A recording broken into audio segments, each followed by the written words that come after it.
આપનું સ્વાગત છે। હું છું શહાના સેઠવાલા।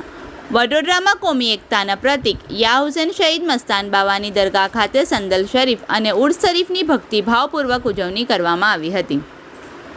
વડોદરા શહેરના જૂની ગળી વિસ્તારમાં આવેલા કોમી એકતાના પ્રતીક યા હુસેન શહીદ મસ્તાન બાવાની દરગાહ ખાતે સૈયદ મોહમ્મદ શાહ સાદાત બાવાના આ સ્થાને એક જ દિવસે પરંપરાગત રીતે સંદલ શરીફ અને ઉર્સ શરીફની ઉજવણી ભક્તિભાવ અને ધાર્મિક માહોલ વચ્ચે કરવામાં આવી હતી। આ સંદલ શરીફ નવા બજાર રોયલ મ્યુઝિક બેન્ડના નિવાસ સ્થાનેથી નીકળ્યું હતું। આ પવિત્ર પ્રસંગે દરગાહના ખાદિમ હાજી દસ્તગીરભાઈ શેખ ઉર્ફે ભોલુ બાપુની આગેવાનીમાં ધાર્મિક વિધિઓ યોજાઈ હતી। મોટી સંખ્યામાં વિવિધ સમાજ અને ધર્મના લોકોએ ઉપસ્થિત રહી દરગાહમાં હાજરી આપી હતી, અકીદતમંદ વ્યક્ત કરી હતી અને દેશમાં રાજ્યમાં સુખ, શાંતિ, સમૃદ્ધિ, કોમી એકતા માટે દુઆ કરવામાં આવી હતી।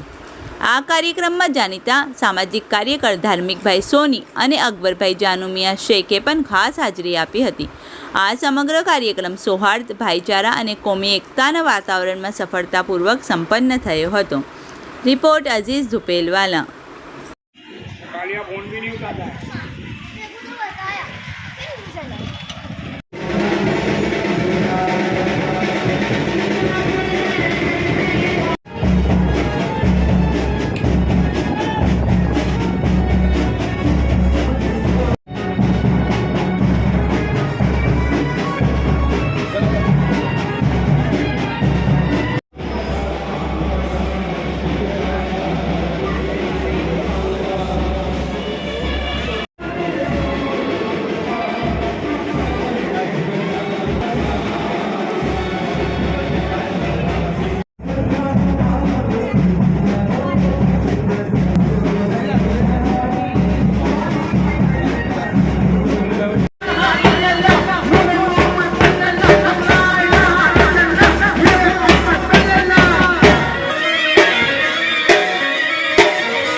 आज जूनी गढ़ी में सैयद मोहम्मद शाह सादात बाबा का संदल उर्स जो हर साल 47 सालों से एक ही दिन मनाने में आता है और आज ये नवा बाज़ार रोयल बैंड वालों के घर से जो परंपरा मुजब याकूतपुरा, नाका, अजबड़ी मिल, त्रिकोण सर्कल होके आज मस्तान बाबा के आस्थाने पे जूनी गढ़ी में आए हैं और दादा को संदल पेश किया है।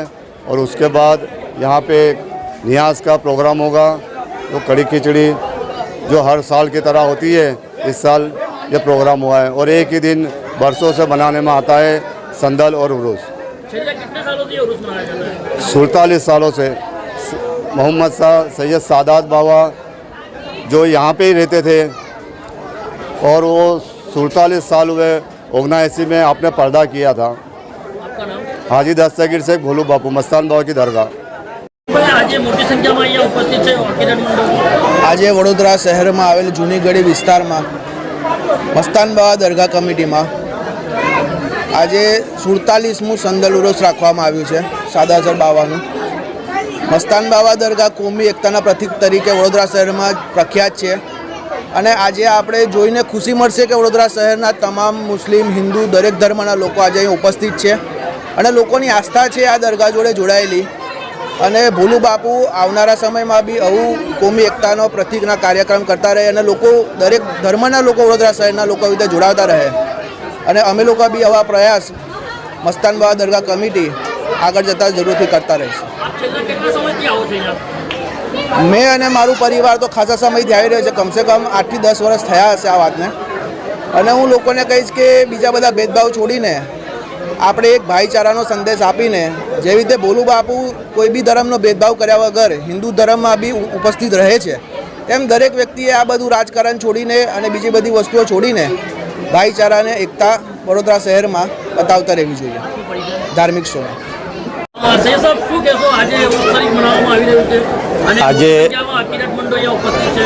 આજે બહુ ખુશીની વાત એ કહેવાય કે યા મસ્તાન બાવા દરગાહ જે વડોદરાની આસ્થાને આલી જે શાહી કહેવાય, અને જ્યારે ગાયકવાડ શાસન હતું એના પહેલાંનો પણ આ જે મજાર શરીફ જે 200 વર્ષથી આ દરગાહ ઉપર લોકોની આસ્થા અને મહત્ત્વની વસ્તુ છે કે આ દરગાહ ઉપર એટલી મોટી સંખ્યાની અંદર હિન્દુ અને મુસલમાન દરેક અકીદતમંદો પોતાની માનતા લઈને અહીંયા જે આવે છે અને એમની માનતાઓ પૂરી થાય છે. એટલા સુધી કે ઉદ્યોગપતિઓ પણ એમની ઘરની કોઈ પણ તકલીફ હોય એના માટે અહીંયા જે મન્નત અને મુરાદ રાખે છે, તો યા મસ્તાન બાવા દરગાહ ઉપર એમની જરૂર મન્નત મુરાદ પૂરી થાય છે અને પૂરી થયા પછી પણ દરગાહ ઉપર આવીને એ લોકો માનતાઓ પૂરી કરે છે. આજે ખુશીની વાત એ છે કે મોહમ્મદ શાહ બાવા રહેમતુલ્લાહ અલૈહનો આજે ઉર્સ મુબારક છે અને આ ઉર્સ મુબારકની અંદર અલ્હમ્દુલિલ્લાહ આટલી મોટી સંખ્યાની અંદર અકીદતમંદ આવ્યા છે, એમની મન્નતો મુરાદો પૂરી કરી છે. અને મહત્ત્વની વસ્તુ એ છે કે આજે જે સંદલ શરીફ જે આવ્યો એની અંદર તમે જોયું કે મોટી સંખ્યાની અંદર લોકોનો જે મન્નત મુરાદો પૂરી થઈ છે એ મન્નત મુરાદને પૂરી થઈ એને થાલ લઈને અહીંયાને નિયાજ ચડાવી અને ફૂલોની ચદ્દર ચડાવીને એમને અકીદતમંદો એમને જે માનતાઓ પૂરી કરી છે ને આ મજાર શરીફ ઉપર દરેક ધર્મના લોકોએ કોમી એકતાના એક પ્રતીક સમાન છે. સૈયદ અમીન. ઘંટી છે તેમને ક્લિક કરો જેથી અપડેટ ન્યૂઝ તમારા સુધી પહોંચી શકે.